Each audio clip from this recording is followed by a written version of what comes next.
नमस्कारम। मैं हूँ योगी नित्य। अक्सर लोग समझ नहीं पाते कि एक ही औषधि के कई रूप क्यों बनाए जाते हैं। उदाहरण के लिए समझाता हूँ कि अगर बादाम खाने से बेनिफिट हो जाता है तो फिर बादाम का तेल क्यों निकाला जाता है, वो बादाम का ऑयल खाने को क्यों बोला जाता है, या फिर यूँ कहें कि भिगो कर गिरी खाने और सूखी खा लें तो क्या फ़र्क है। बादाम तो बादाम ही है ना, जाना तो पेट में ही है ना।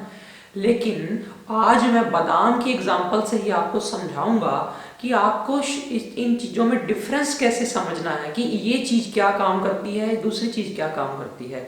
ऐसे कई चीज़ें हैं, आपने देखा होगा हर औषधि के कई रूप होते हैं। कई लोग कह देते हैं ये अश्वगंधा की गोली है, ये अश्वगंधा का सिरप है, ये उसका अर्क है, ये फलाना है। हम कंफ्यूज हो जाते हैं कि ये एक ही चीज़ है। तो फिर यहाँ कई लोग तो ऐसा कहने लग जाते हैं कोई भी चीज़ ले लो, है तो वही ना। नहीं, हर चीज का थोड़ा थोड़ा फर्क होता है, उसी से उसका गुण तय होते हैं कि वो क्या काम करेगा अंदर जाके।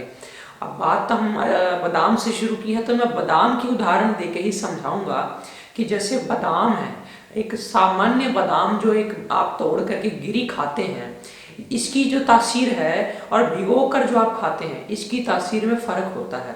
देखिए, तासीर के बारे में अगर मैं बताऊं तो उससे पहले दो बातें ध्यान में रख लेना। एक तो ये कि तासीर हम सिर्फ इतना ही जानते हैं, ये ठंडा है, ये गर्म है। लोग मुझे अक्सर कमेंट्स में पूछते हैं, तो यही पूछते हैं बताओ ये चीज़ गर्म है कि ठंडी है। आप सिर्फ गर्म ठंडी पे जोर देते हैं, लेकिन ऐसा नहीं होता। गर्म ठंडी के साथ साथ हम ये भी देखते हैं कि ये तार है या खुश्क है। खुश्क का मतलब तो आप समझ गए होंगे, यानी ड्राई, जिसकी तासीर जैसे एक तो होगी तासीर गर्म या ठंडा। एक इसका गुण होता है कि ये किस तरह की क्वालिटी है इसकी, ये अंदर जाके खुश्की करेगा कि अंदर जाके तर करेगा शरीर को। तो ये ध्यान देना होता है। तीसरी बात ये देखनी होती है कि ये जो औषधि हम ले रहे हैं ये हल्की है या पचने में भारी है। ये तीन बातें अगर हम ध्यान में दे लें तब जाकर के हम प्रॉपर तासीर और उसके गुण समझ सकते हैं किसी चीज़ के। अब बादाम को आगे बढ़ाते हैं, बादाम की बात को। ये लोग बताते नहीं कई लोग कि बादाम रोगन कब लेना, किसको लेना, बादाम की गिरी सूखी किसने खानी है, भिगो के किसने खानी है। मैं आपको उदाहरण से इसका सारा समझाता हूँ। बादाम की गिरी आपने सूखी यूं ही निकाल करके खा ली, ये जो है इसकी तासीर है, बादाम की गिरी की जनरल तासीर है गर्म। तो ये गर्म तासीर की है, लेकिन साथ ही साथ ये है खुश्क, यानी बादाम की गिरी खुश्क है और गर्म है। तो इसका मतलब ये हुआ कि गर्म ड्राई फ्रूट जो है पित्त प्रकृति वालों को नहीं देना। इसका मतलब पित्त प्रकृति वाला ऐसे मुंह में डाल के ड्राई फ्रूट नहीं खाएगा। और जिनको बहुत ज़्यादा गर्मी हो जाती है, सूट नहीं करती गर्म चीज़ें, वो भी ऐसे नहीं खाएगा। और ये खुश्क है। खुश्क का मतलब ये हुआ कि जिनको खुश्क चीज़ें किनको नहीं देनी होती। खुश्क चीज़ें ज़्यादा गैस जिनको रहती है उनको नहीं देनी होती। ज़्यादा जिनको गैस रहती है, गैस हो जाएगी इसका ऐसा नहीं कह रहा, लेकिन जिनको गैस ज़्यादा रहती है उनको खुश्क चीज़ें कम देते हैं। और देते भी हैं तो उसको फिर खुश्की उसकी मिटा के देते हैं, वो मैं आपको आगे बताने वाला हूँ। खुश्क चीज़ और किसको नहीं देते, जिसके अंदर पहले ही बहुत खुश्की है उसको खुश्क चीज़ नहीं देंगे ना, ये ध्यान रखना होता है। तो ये इसकी बादाम की तासीर आ गई। फिर बादाम को आपने रात को भिगो दिया, सुबह उठ करके आपने उसके छिलका उतार कर खा लिया। वो जो बादाम है भिगो के छिलका उतार के लिया जो, वो बादाम तासीर उसकी ठंडी है। बिना भिगोए की गर्म थी, भिगोए की ठंडी हो गई। लेकिन ठंडी के साथ, ठंडी को हम सर्द बोलते हैं, तो ये वो गर्म था, ये सर्द है। तो सर्द, लेकिन ये वो भी खुश्क था तो ये भी खुश्क है, गिना ये भी खुश्क जाएगा।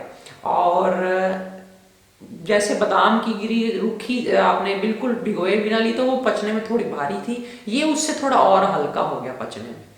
ठीक, फिर इसके बाद हमने, अगर आपको ध्यान, अगर मैं दूसरी तरफ से बताऊं तो जैसे सूखी गिरी को ही अगर तल लिया जाए घी में, तो ये जो तासीर इसकी गर्म थी सूखी गिरी की भी, जो तली हुई गिरी है उसकी भी तासीर गर्म ही होगी।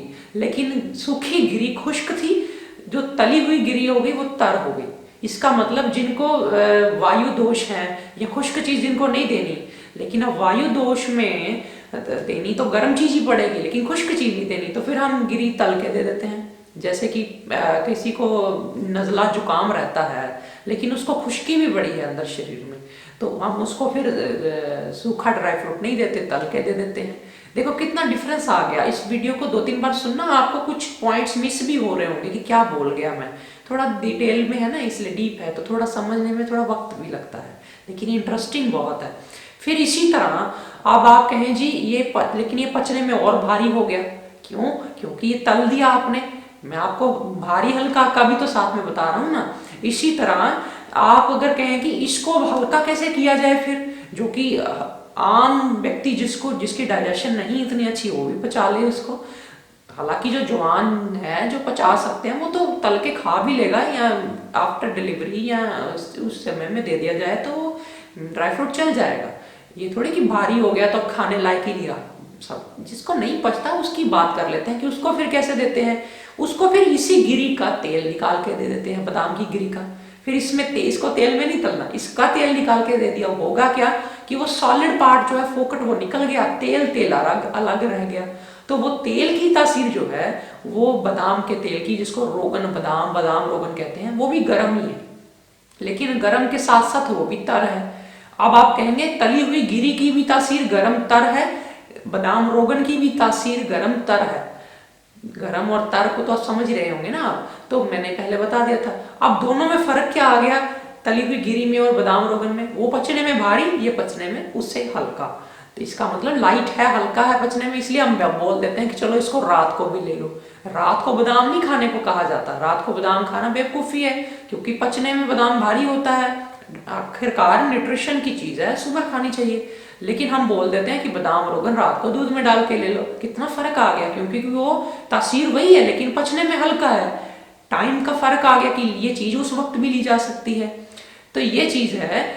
और भी कई यूज करने होते हैं, जैसे जितनी चीज हल्की होगी, हल्की मतलब सूक्ष्म, हल्की को सूक्ष्म भी अगर गिन लें, यानी ये तेल जो है, जहां पर बादाम की गिरी नहीं पहुंच सकती, उसका एक्सट्रैक्ट नहीं पहुंच सकता, हमारी बॉडी एक्सट्रैक्ट कई बार नहीं निकाल सकती, निकला हुआ एक्सट्रैक्ट बादाम का तेल की फॉर्म में आपने ले लिया तो बॉडी जल्दी एब्जॉर्ब कर लेती है। तो जहां जहां जिस बॉडी के पार्ट तक बादाम का बेनिफिट नहीं पहुंचता, उसके बादाम रोगन का पहुंच जाएगा। फिर ये भी हो गया, एज ए मेडिसिन उसको हम यूज कर लेते हैं। फिर इसके अलावा हम बात कर लेते हैं, जैसे मैं बता रहा था, भिगोई हुई गिरी ठंडी हो जाती है, सर्द हो जाती है, लेकिन है वो खुश्क। अब वो ठंडी गिरी है, लेकिन जिसको ठंडी देंगे तो ठीक है, अच्छा है, शरीर को, दिमाग को ठंडक चाहिए होती है, आंखों को ठंडक चाहिए होती है, तो भिगोई हुई गिरी अच्छी है। तो अब आप कहेंगे ये खुश्क है, इसको तर कैसे किया जाए? यानी कि ये फायदा तो करती है बादाम की ठंडी भिगोई हुई गिरी। आप कहेंगे जी नजला जुकाम वाले भी भिगो के खा सकते हैं बादाम? बिल्कुल खा सकते हैं, थोड़ी मात्रा में बादाम साथ में सोगी ले ले, थोड़ी सी भिगोई हुई हल्की सी, थोड़ा बहुत अखरोट या फिर हल्का सा वो जिसको आप बोल देते हैं भिगोई हुई खुमानी बोल देते हैं, जिसको एप्रिकॉट बोल देते हैं, वो ले लें। तो ये चीज़ें आप समझिए कि आपने बादाम लेना है और आपने इसको तर करके लेना है, यानी है तो भिगोया हुआ बादाम ठंडा, लेकिन जब आप इसको दूध के साथ रगड़ के घोट लेते हैं, दूध में पका लेते हैं, दूध में रगड़ घोटना ज़्यादा बेनिफिट करता है। तो दूध में या दूध के साथ दे देते हैं, चलो कोई बंदा नहीं घोट सकता, वैसे तो घोटने के बाद ही उसके गुण हैं, लेकिन चलो नहीं घोट सकता तो बादाम दूध के साथ भी लिया जा सकता है, चबा चबा करके ऊपर से दूध पिया जा सकता है, बिल्कुल पिया जा सकता है। बस ये है कि कई बार हम ही कहते हैं कि लिया जा सकता है, कई बार हम ही बोल देते हैं मना है। क्यों? क्योंकि ऐसा होता है, हर व्यक्ति की अपनी डाइजेशन है। कई बार एक से ज्यादा न्यूट्रिशन की चीजें लेने से किसी को दस्त लग जाते हैं।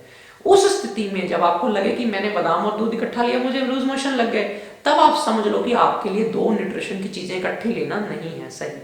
तो अगर पच रहे हैं तो आप दोनों इकट्ठे भी ले सकते हैं। उस स्थिति में जब दूध के साथ मिला के ले लिया बादाम को, इस भिगोए हुए बादाम की गिरी को ही, तो आप समझ लीजिए सुबह जैसे दूध पीते हैं हम, कई बार लोग कई पीते हैं, तो उसमें बादाम की गिरी साथ में ले ली, या घोट कर जब उसकी घुटाई करके उसको आपने जैसे मगज के साथ घोटते हैं दूध को, तो वो जो तर बन गया, वो तर चीज क्या करेगी? दिमाग की खुश्की मिटाएगी, वो एकदम माइग्रेन में असर कर देता है, एकदम डिप्रेशन में असर कर देता है। जिनकी जोड़ों की ग्रीस खत्म हो गई है, जिनकी अंदर से जोड़ों से कट कट की आवाजें आती हैं, सर्वाइकल नहीं ठीक हो रही, आंखों की रोशनी बढ़ रही, अब रोशनी बढ़ेगी, आंखों की रोशनी कैसे बढ़ेगी? बादाम की गिरी खाने से, क्योंकि खुश्क है, वो है तो ठंडी है लेकिन सर्द है लेकिन खुश्क है, लेकिन जब हम उसको दूध में घोट के लेते हैं बादाम की गिरी को, वो जो खुश्कीपन है उसका वो तर में बदल जाता है, रहती वो ठंडी है तो फिर वो आंखों में काम करने लग जाती है। इसी तरह जैसे जैसे आप उसकी चीज़ की कॉम्बिनेशन बदलते जाते हो उसके फायदे बदलते जाते हैं। कोई चीज़ को अनुपान करना, यानी आप किसी चीज़ को शहद के साथ दे रहे हो तो अलग लाभ करेगी, उसको मलाई में दे दो अलग लाभ करेगी, उसी को आप पानी के साथ दे दो, गर्म पानी से दे दो अलग लाभ करेगी, ठंडे पानी से दे दो अलग लाभ करेगी, उसको किसी शरबत में मिला के दे दो, गुलकंद के साथ दे दो अलग लाभ करेगी, मुरब्बे के साथ दे दो अलग लाभ करेगी। ये बातें मैं जितनी मर्जी लंबी खींचता जाऊँ ये खत्म नहीं हो सकती, लेकिन मैं रोज छोटी छोटी बातें आपको सिखाता हूँ ताकि आपका कॉन्फिडेंस बढ़े।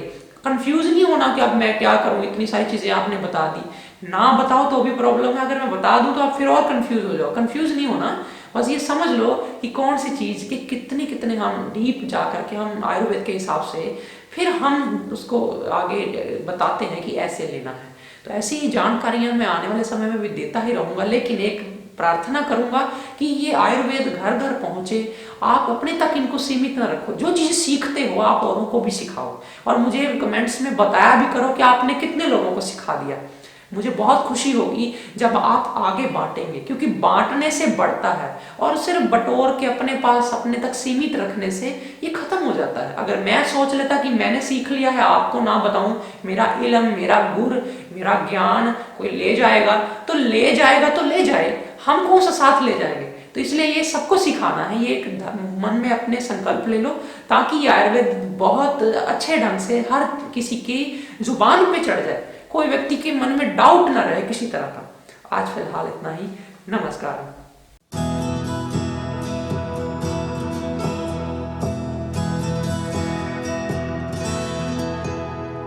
La la